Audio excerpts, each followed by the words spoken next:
You won't believe your eyes when you see what CGI and VFX can do. Hello everyone and welcome to Cracklex. Behind the scenes of the Fast and Furious franchises holds many surprises, even for longtime fans.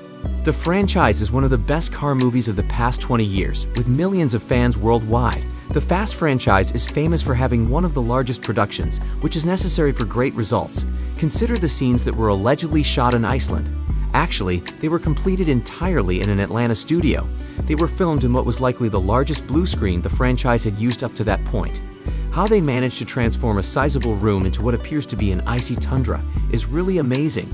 I assume the CGI artists put in the necessary work because the studio had fake snow and big blue walls around the corners. With a crew this committed, it should come as no surprise that the movies have been successful. However, VFX artists are magicians. The same was done for Owen Shaw's scene. Surprisingly, despite real roads being the main focus of the movies, these actors rarely or never appear in them. To be fair, audiences aren't watching these films for their intense realism.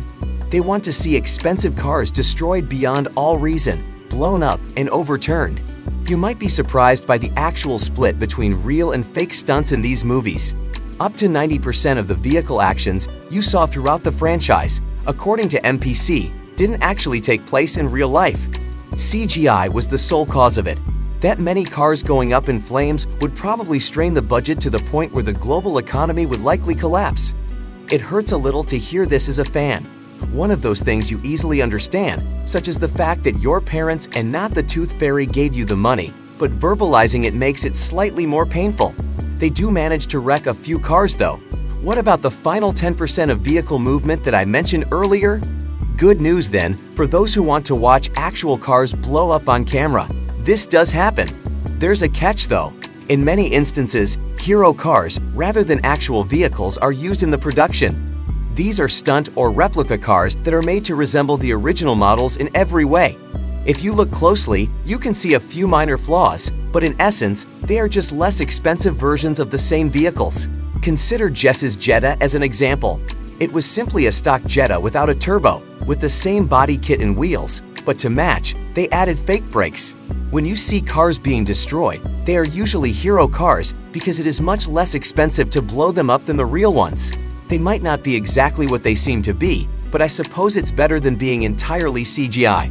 Even though they might appear to be a family on screen, the cast, especially Dwayne Johnson and Vin Diesel, seems to be anything but that. The two frequently air their dirty laundry in front of the public because their feud has managed to escape behind the scenes. Vin appears to have made an effort to let the past go more recently. He urged Dwayne to join Fast 10 in a post from last November. The actor continued, "The world eagerly anticipates the series' conclusion, and no matter what problems Vin's children may be facing, they still refer to Johnson as Uncle. Even on special occasions, Dwayne and Vin wish each other well." The fact that the post was able to gain so much attention naturally required Dwayne to respond. He did precisely that later on December 30th while speaking with CNN. The Rock continued, "I was surprised by what Diesel wrote, and while I support the franchise and my former castmates, I wasn't going to join Fast." The Rock claimed that Vin's public post is just one instance of the way he deceives people. The way he had raised his children in the post didn't sit well with Dwayne. The Rock stated that while a proper conclusion to the Fast saga was something he was looking forward to, public discourse clouds the issue. "Well, at least I've finally found a family that is more dysfunctional than mine." However, these movies employ other methods as well. In the background, they also use something referred to as film tricks. You might be wondering, what is that? I'll use one as an example. Do you recall the scene where Dominic was hanging off a tall structure? Tom Cruise would be hanging on for dear life in that scene if the Fast and Furious movies had cast him. But since Vinny is good at doing things his way, he was actually supported by some wires that helped him stay balanced. Ben was hovering above a large green room. There was no tall building in sight. Watching the making of video makes this scene seem significantly less epic in comparison to how epic it was in the film. The actors aren't always close to real roads or moving vehicles to start.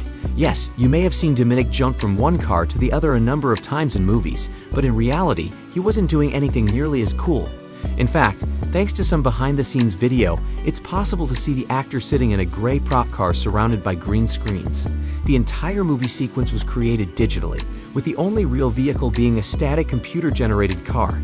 The epic muscle car movie fans may remember from the movie was created from that stationary CG car by the magic of VFX artists.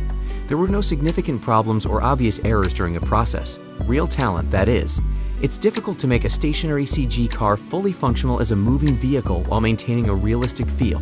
Actors performing such stunts on their own may seem like a lot to ask, and you'd probably be right. But it's challenging to ignore the time and effort that some actors have actually invested in such stunts in the past.